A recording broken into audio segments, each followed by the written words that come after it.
non mi sento un eroe, è una persona qualunque che passava per caso, ho visto una persona in difficoltà e ho ritenuto prioritario salvarla, tutto qua.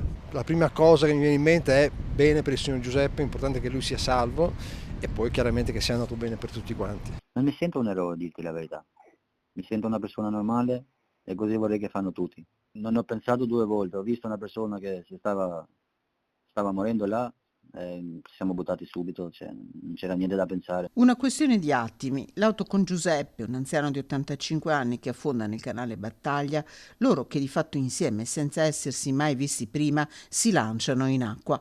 Non si sentono eroi Giuseppe Potenza, colonnello dell'esercito non più in servizio, ed Elton Zefi, 32 anni, originario dell'Albania. Stavano passando per caso, hanno capito che c'era una vita da salvare, che la corrente del canale Battaglia stava per trascinare l'auto a fondo e si sono lanciati. In quel momento là ho tolto i vestiti e un signore lì che era molto coraggioso e grazie a lui siamo riusciti a portarlo in salvo.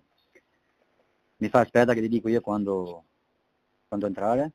A quel punto abbiamo visto che la macchina proprio affondava e lui mi dice dai buttiamoci, si è buttato lui per prima, dopo io, dopo di lui. È stata un'operazione, chiamiamola così, coordinata in brevissimo tempo. Il mio background militare in termini di addestramento sia fisico che in termini di prendere decisioni in maniera rapida è stato, credo, determinante. Però sono attimi in cui non hai tempo di pensare cosa mi succede, cosa potrebbe succedermi. Vedi una persona in difficoltà, in una situazione del genere, poi i secondi sono veramente pochissimi, l'acqua era gelida, stava sprofondando la macchina e quindi mi sono tuffato e il ragazzo albanese mi ha seguito subito dopo e insieme siamo riusciti a tirare fuori il signor Giuseppe. Una volta a riva, entrambi hanno iniziato a respirare, a sentire freddo, ma il cuore era leggero e soprattutto l'anziano stava bene, non aveva mai perso conoscenza, è stato visitato e già dimesso dall'ospedale.